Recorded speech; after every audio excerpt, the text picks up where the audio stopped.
Baik mahasiswa semuanya, mari kita mulai perkuliahan malam hari ini. Diawali dengan menyampaikan Pansukara, Om Swastiastu. Assalamualaikum warahmatullahi wabarakatuh.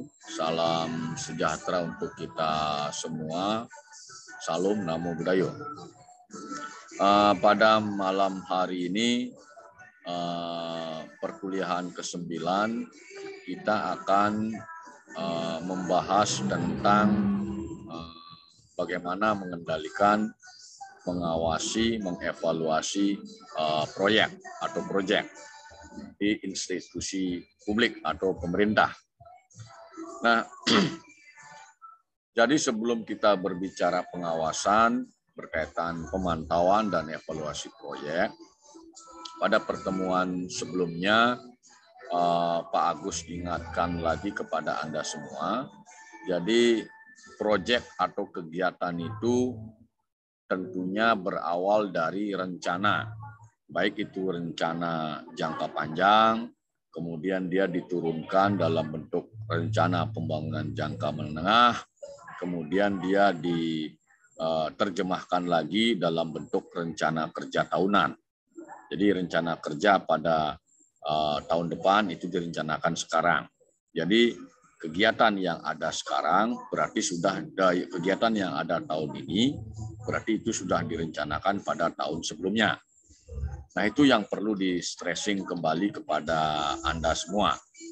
Nah, kemudian ketika anggaran, baik itu APBN maupun mungkin namanya APBD, kemudian di level desa ada namanya APBDes, ketika dokumen-dokumen itu sudah disahkan, yang notabene di dalam dokumen itu ada kegiatan-kegiatan, programnya apa, kegiatannya apa.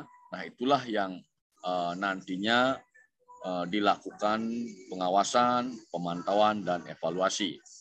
Kegiatan-kegiatan yang di dalam dokumen anggaran itulah yang diawasi, dipantau, dan dievaluasi tentunya dalam rentang 1 tahun anggaran.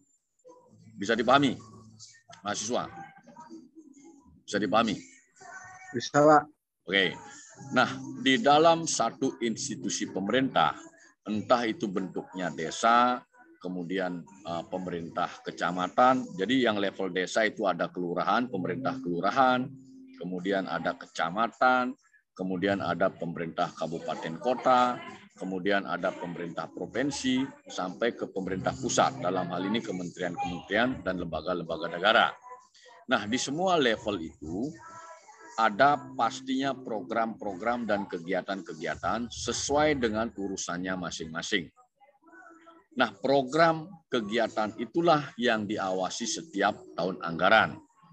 Terkecuali jika ada kegiatan yang sifatnya multi-years, artinya dia tidak bisa didanai hanya 1 tahun anggaran. Contohnya misalnya, pemerintah desa membuat lapangan sepak bola di desa, misalnya. Jadi karena pembiayaannya itu katakanlah di kisaran angka mungkin 1 miliar, berarti anggaran desa itu tidak cukup digunakan 1 tahun anggaran. Karena kalau 1 miliar dibiayai 1 tahun, itu habis. Biaya untuk hal-hal operasional kantor dan lain-lain bisa terbengkalai. Sehingga studi misalnya kasus seperti itu, maka desa akan melakukannya dengan skema multi-years. Mungkin diselesaikan 4 tahun, mungkin 3 tahun, mungkin 2 tahun. Nah, itu contohnya.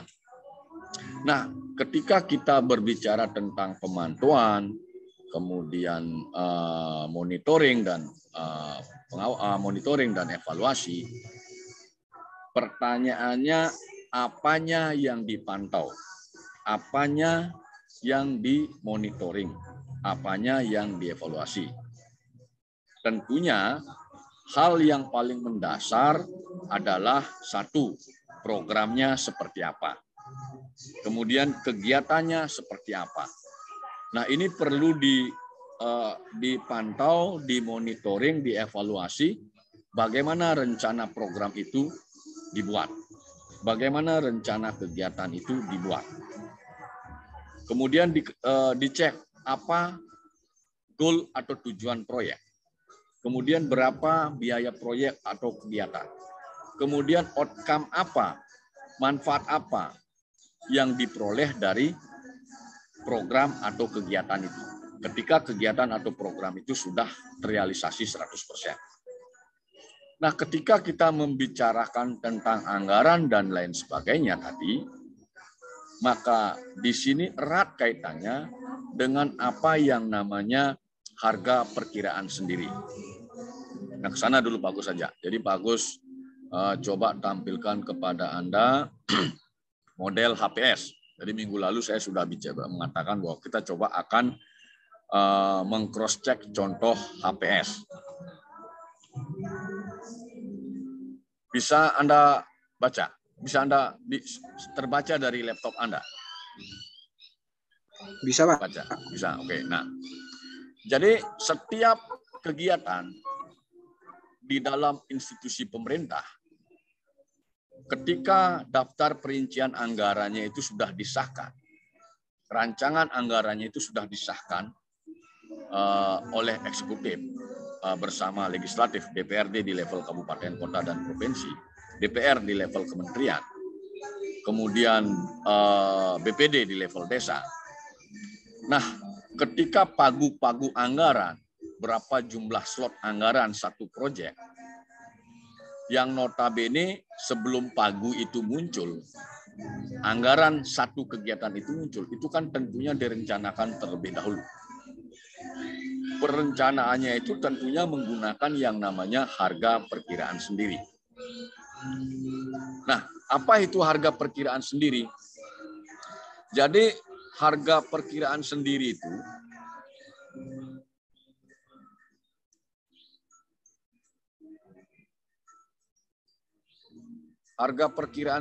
itu terbaca oleh kalian.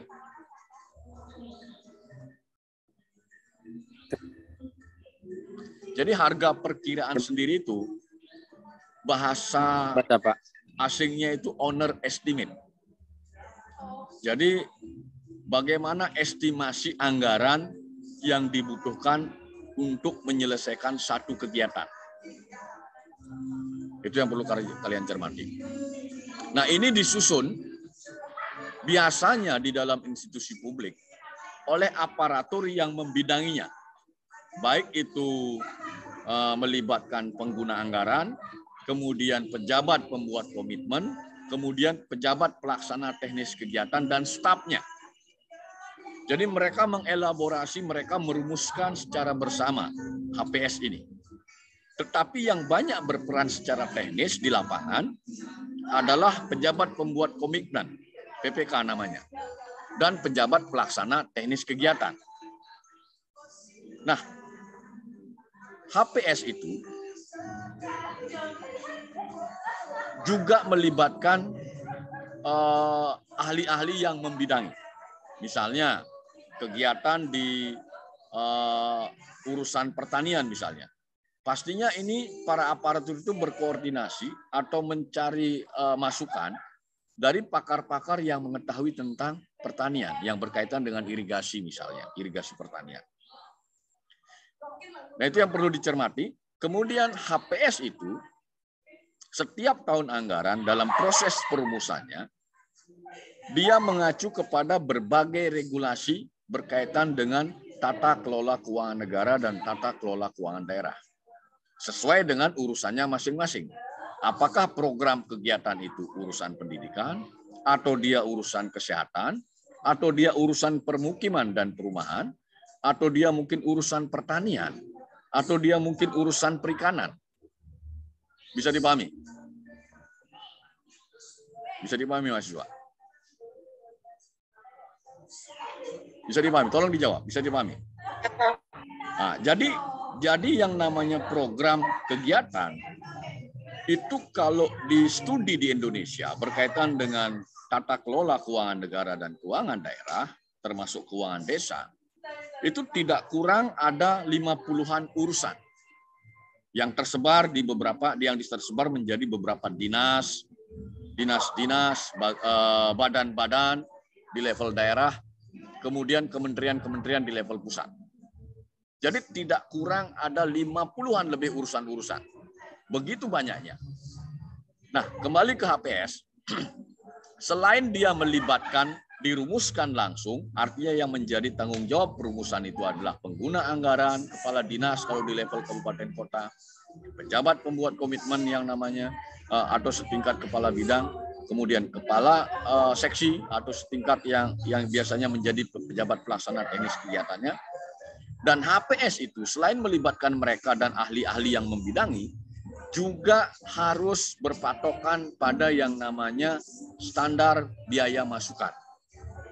Yang di level daerah, dia di breakdown dalam bentuk satuan harga standar satuan harga di daerah masing-masing. Mulai dari harga kancing peniti sampai harga, katakanlah mungkin harga mobil. Ada satuannya itu. Sesuai dengan tahun takwim, penerbitan tahun anggaran berapa. Nah, itulah sebenarnya ketika kita berbicara tentang HPS, seperti apa HPS itu dirumuskan dan bagaimana bentuk barangnya. Bisa dipahami? Mahasiswa? Bisa dipahami? Bisa, Pak. Nah, jadi kalau dalam satu kantor pemerintah daerah misalnya, dalam satu dinas, katakanlah misalnya di sana ada sekitar 50 kegiatan. Berarti ada berapa HPS di sana? Ada yang bisa jawab? Ada yang bisa jawab, mahasiswa? Tadi saya mengatakan setiap kegiatan harus dibuatkan HPS. Jadi kalau ada 50 kegiatan dalam satu dinas atau badan, berarti ada berapa HPS di sana?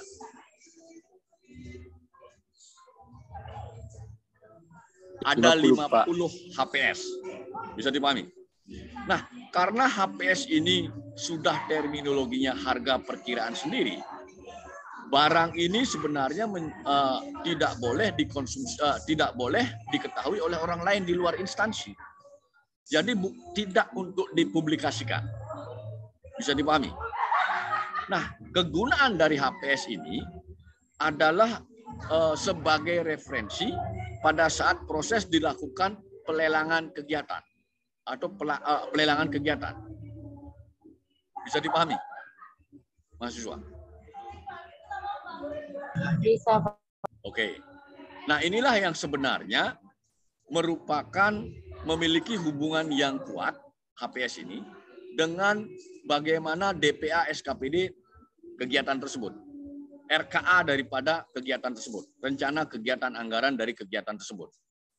Nah, RKA dan HPS inilah yang perlu digunakan sebagai referensi dalam proses pengawasan, pemantauan, monitoring, dan evaluasi proyek atau kegiatan. Bisa dipahami? Bisa dipahami? Bisa dipahami, mahasiswa? Bisa. Nah, jadi kesimpulannya ketika kita berbicara tentang pengawasan, pemantauan, monitoring, dan evaluasi, jadi salah satu referensi yang digunakan adalah RKA, rencana kegiatan anggaran, kemudian daftar perincian anggaran, DPA, dan HPS-nya itu sendiri. Termasuk yang paling penting adalah bagaimana realisasi kegiatan secara konkret atau empiris di lapangan. Bisa dipahami?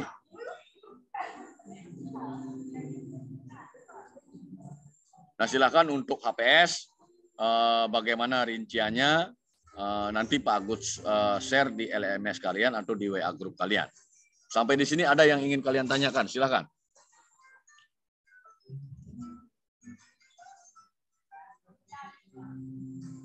Bisa dipahami?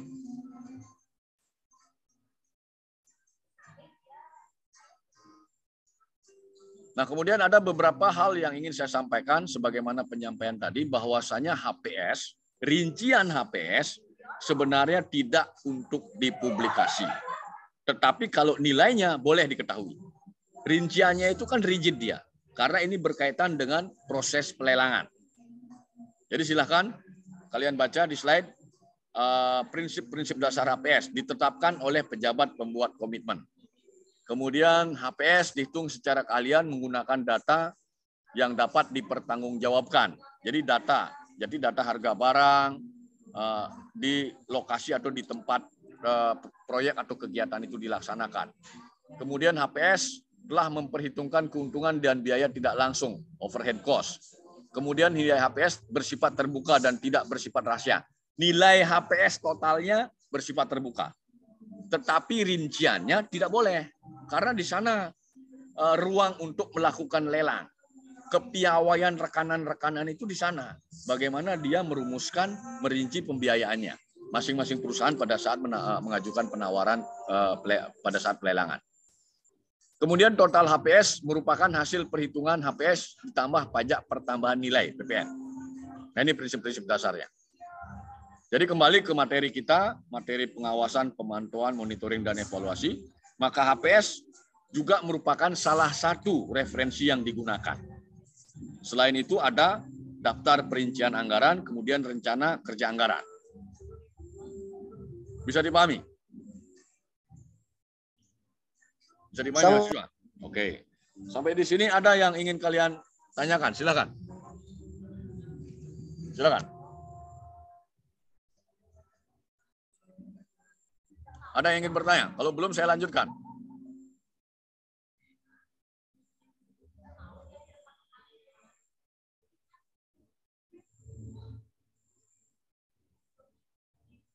Kalau belum ada, saya lanjutkan ke materi berikutnya. Sebentar.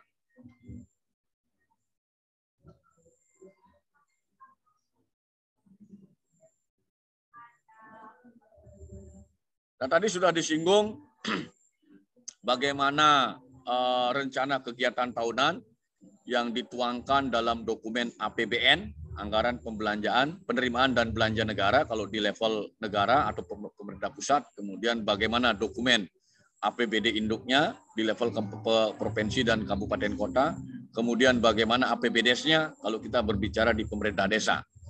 Nah, di dalam dokumen-dokumen itu ada program, ada beberapa program, banyak program, kemudian ada kegiatan-kegiatan yang jumlahnya juga lebih banyak daripada jumlah program.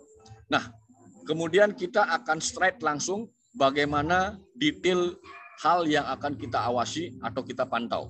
Jadi saya coba tampilkan slide-nya, contohnya. Ya, ini matrik pelaksanaan program kegiatan. Terbaca oleh kalian? Terbaca? Terbaca.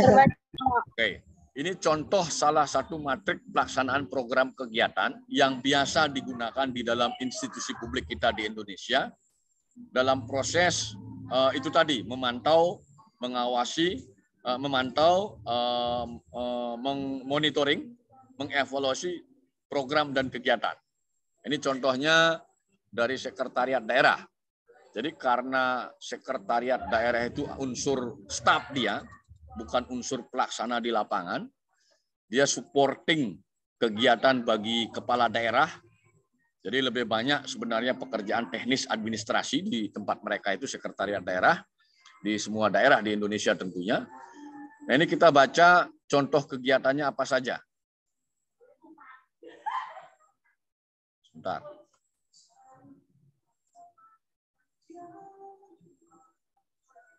Nah ini Anda bisa lihat yang dicetak tebal itu adalah program.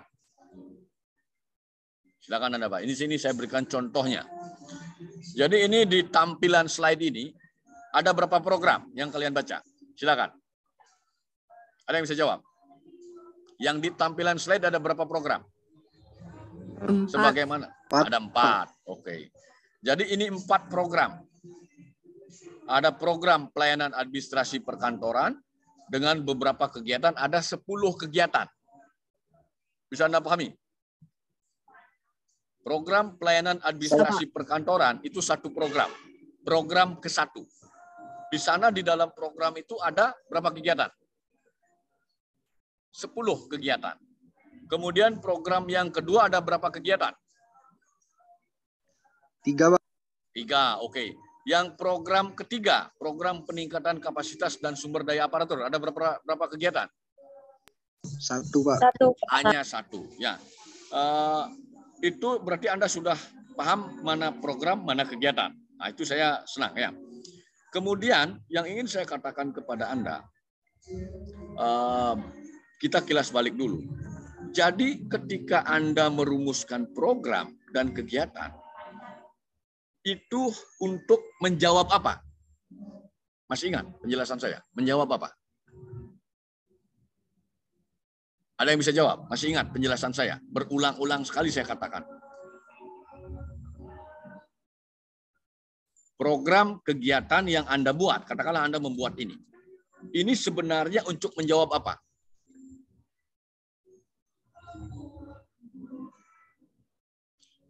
Yang mau menjawab, silakan sampaikan nama. Kalau menurut saya, namamu siapa? untuk menjawab sebuah, nama saya Fauzi Rahman, Pak.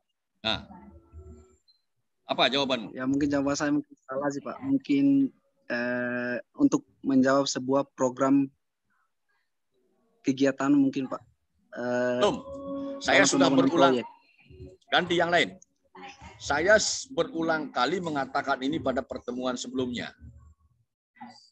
Anda harus punya data yang valid. Kemudian setelah data valid saya katakan itu. Dan itu, hal-hal itu dijawab dengan membuat program dan kegiatan ini.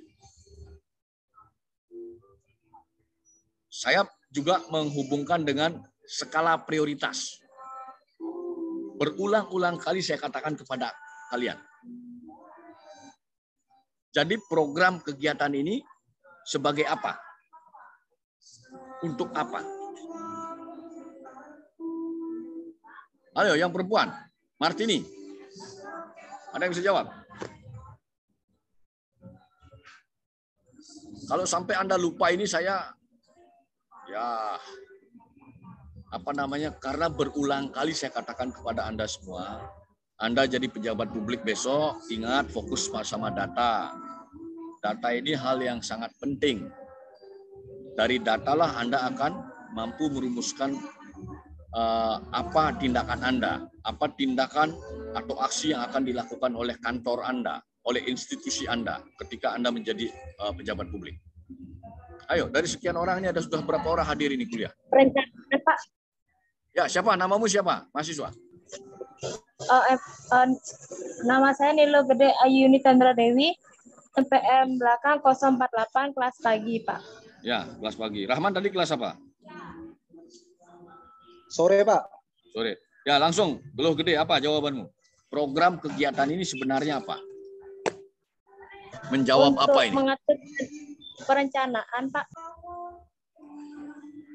Sekarang saya ulangi lagi. Kalian ini pesan yang penting dan jangan dilupakan. Ya, saya mulai dari RPJPD. Selalu saya ulangi, rencana pembangunan jangka panjang, rencana pembangunan jangka menengah, rencana pembangunan tahunan, RKPD, rencana kerja pemerintah, baik yang nasional, pemerintah pusat, provinsi, kabupaten, kota, desa. Nah, rencana-rencana ini berangkat dari yang namanya database. Setelah Anda mengumpulkan data, Anda akan mampu melakukan pemetaan berkaitan dengan potensi wilayah, potensi yang dimiliki oleh daerah Anda atau wilayah Anda atau kantor Anda atau institusi Anda. Mana yang menjadi database institusi Anda, kemudian mana yang menjadi kewenangan Anda. Nah, dengan data tadi yang Pak Agus berulang kali katakan, salah satunya berkaitan dengan data potensi wilayah, termasuk SDM-nya. Nah, di sini akan ditemukan ada tahapan selanjutnya yang namanya identifikasi masalah. Sekali lagi saya katakan, berdasarkan database yang sudah dikumpulkan dan valid, maka Anda melakukan identifikasi masalah. Kemudian ditemukanlah masalah-masalah. Apakah dinas A, kewenangan dinas A, atau kewenangan badan A, kewenangan kementerian X, kewenangan kementerian B, ada identifikasi masalah yang dihadapi. Kemudian dari masalah-masalah itu dipilah mana masalah yang sangat berat dan mendesak, mana masalah yang sedang-sedang saja, mana masalah yang ringan. Nah, masalah-masalah itu harus diapakan? Silakan dijawab. Masalah-masalah itu harus diapakan? Harus diselesaikan, Pak. Berarti program dan kegiatan ini merupakan apa? Sebagai penyelesaian masalah. Pintar, 100. Yang jawab tadi siapa? Yang jawab tadi siapa? Martini, Pak. Martini, saya berulang-ulang kali mengatakan ini kepada kalian semua, lupa kalian semua. Sekarang sudah ingat? Saya nggak dengar tadi soalnya. Iya. Jadi sekarang sudah ingat semua ini? Sudah ingat? Sudah, Pak. Ya, jangan lupa. Ini nanti kaitannya dengan bagaimana Anda menulis skripsi. Anda mampu mengidentifikasi masalah. Bisa dipahami? Bisa dipahami? Bisa, Pak. Oke, kemudian saya ingin mengatakan, mengumpulkan data, kemudian mengcoding data, mencermati data, mengkaji data itu juga tidak gampang. Setelah data dimiliki, ketika kita berbicara data dalam institusi publik, barulah dilakukan identifikasi masalah. Mengidentifikasi masalah itu gampang apa susah? Silakan dijawab. Yang berkaitan dengan urusan-urusan publik. Tidak gampang. Maka berhati-hatilah Anda ketika melakukan identifikasi masalah. Mana masalah yang skopnya masalah nasional, mana skopnya masalah provinsi, mana skopnya masalah kabupaten kota, mana skopnya masalah kecamatan, mana skop masalah desa. Bisa dipahami? Bisa dipahami? Oke. Nah, ketika misalnya kita berbicara kabupaten kota misalnya, berkaitan dengan contoh slide ini. Jadi ini sebenarnya untuk menjawab masalah yang dihadapi oleh sekretariat daerah. Contoh slide ini. Bisa dipahami? Bisa dipahami ya? Oke. Nanti kalau yang contoh matrik lain silahkan Anda bisa searching di Google itu ya. Nah, ini yang kita pakai sebagai patokan pembelajaran. Nah, dari matrik yang terlihat di layar monitor Anda, itu ada 4 program, beberapa kegiatan. Nah, ini nanti dibuatkan kolom pelaksanaan dalam rentang waktu 12 bulan. Nah, silakan dilihat. Ini yang warna-warni ini bulannya. Ya. Misalnya penyediaan jasa surat menyurat. Ya. Ini dilaksanakan full dalam 1 tahun anggaran. Dalam 12 bulan. Ya. Karena ada contoh kegiatan yang tidak dilaksanakan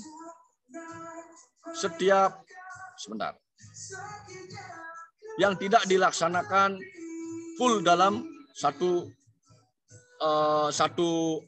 full 12 bulan. Contohnya misalnya kegiatan yang berada pada program keempat, penyusunan laporan keuangan semesteran.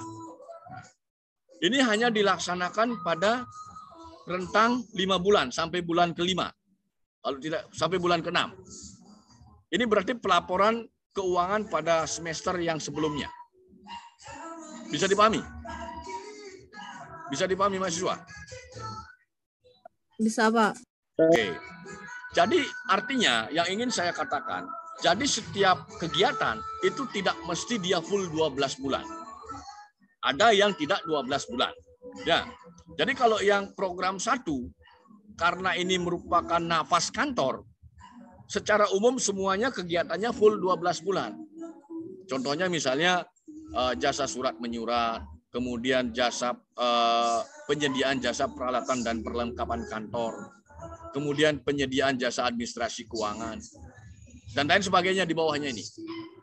Nah, ini juga ketika kita berbicara tema malam ini, pemantauan, monitoring, evaluasi program kegiatan, ini sebenarnya harus dilakukan pemantauan monitoring. Dalam 1 bulan kegiatan pengadaan surat ini apa kendalanya? Bulan Januari apa kendalanya? Bulan Februari, bulan kedua apa kendalanya? Dan seterusnya. Demikian juga kegiatan yang nomor 2, 1.2, penyediaan jasa perkantoran. Seperti apa? Kemudian pengadaan jasa administrasi kantoran, ada SIMDA dan laporan realisasi. Ya, ini berkaitan dengan penganggaran. Kemudian penyediaan barang cetakan dan penggandaan. Itu apakah betul ini dilaksanakan secara konkret? Karena mohon maaf. Karena hal-hal ini biasanya di ranah kita, studi di tempat kita berkaitan dengan kegiatan penyediaan alat tulis kantor, penyediaan barang cetakan dan penggandaan. Ini biasanya kerap dijadikan praktek di lapangan sebagai ajang untuk mengutip uang negara. Ini perlu pengawasan yang ketat sebenarnya. Tetapi fenomenanya seperti yang Pak Agus katakan tadi, ini masih fenomenanya patut diduga kerap masih dijadikan ajang untuk mencari keuntungan pribadi atau oknum-oknum tertentu. Contohnya misalnya, ketika pemenang lelangnya sudah ada, dia diajak kong kali kong misalnya, contohnya. Jadi yang seharusnya katakanlah kertas itu bulan Januari dibeli katakanlah oleh satu kantor misalnya 100 rip. Di administrasinya 100 rim. Kemudian difoto rim kertasnya, dibuatkan foto sebagai dokumentasi. Tetapi setelah SPJ dibuat, dugaannya patut diduga, kadang-kadang realnya itu kertasnya dikembalikan setengahnya kepada rekanan tadi. Artinya secara faktual mereka membeli hanya 50 rim. Fenomena seperti itu, dugaannya sampai dengan hari ini masih marak. Nah, artinya di titik pemantauan terhadap kegiatan jenis ini masih sulit ditertibkan. Bisa dipahami? Bisa dipahami, mahasiswa? Bisa dipahami? Bisa, Pak. Belum lagi kita berbicara tentang proyek-proyek kegiatan yang bersifat infrastruktur. Ya. Nah, ini ada yang infrastruktur ini. Di program kedua, program peningkatan sarana dan prasarana aparatur. Pengadaan peralatan gedung kantor, alat elektronika, penunjang uraian kerjanya, alat elektronika penunjang aktivitas kantor. Ini biasanya komputer PC. Kemudian peralatan gedung kantor, elektronika penunjang aktivitas kantor. Ini mungkin mesin absen sidik jari misalnya. Nah, ini pengadaannya hanya dilakukan prosesnya itu tahapan kegiatannya mulai dari Januari. Jadi eksekusi barang atau barang diterima kantor itu paling telat bulan ke-6. Bisa dipahami, mahasiswa? Bisa, Pak. Ini proses yang bulan ke-1 proses penyusunan HPS, kemudian bulan kedua proses penyusunan dokumen-dokumen lelang, biasanya dokumen kontrak, kemudian bulan ketiga, keempat ini bisa proses lelangnya. Sehingga di bulan ke-6 ini sudah ada eksekusi barang diterima oleh kantor. Bisa dipahami? Mahasiswa? Sampai di sini ada yang ingin kalian tanyakan? Silakan.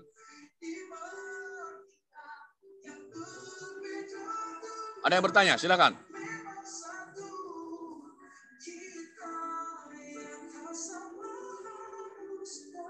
Belum ada ya? Belum, Pak. Oke. Belum, Pak. Nah, ini kemudian yang program keempat. Ini program keempat adalah program peningkatan pengembangan sistem pelaporan, capaian kinerja dan keuangan. Ada berapa kegiatan ini?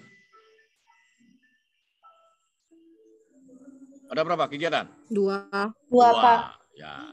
Nah, itu yang hal-hal yang mendasar sekali yang harus kalian ketahui ketika kita berbicara tentang bagaimana memantau pelaksanaan proyek.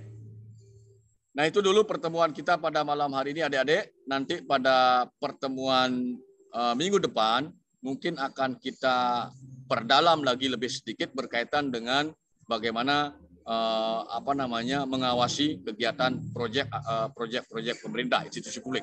Mungkin demikian dulu pertemuan kita pada malam hari ini karena kita dibatasi oleh waktu.